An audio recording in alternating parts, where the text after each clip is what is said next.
हुलासगंज के जलवार नदी के समीप से पुलिस विवाहिता का अधजला शव किया बरामद। पुलिस मौके से 4 लोगों को लिया हिरासत में।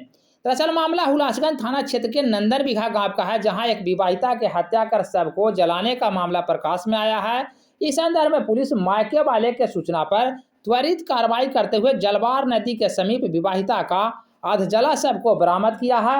बता दें कि नालंदा जिले के इस्लामपुर थाना अंतर्गत अमनामा निवासी गौरी शंकर यादव की पुत्री गुड़िया देवी की शादी नंदन बिघा निवासी विकी कुमार के साथ हुई थी। अपने से मर गई है कि मार दिया गया? ससुराल वाले प्रताड़ित कर रहे थे और इसी में हत्या कर सबको जला रहे थे। फिर नाक दिका मुंह से पिए तो पानी नाक दिका गिरे मुंह। तो जब मारा होगा तो आप लोग को मालूम हुआ था कि लड़की को मारा? मालूम हुआ बाद में ना सर, समय नहीं हुआ सर।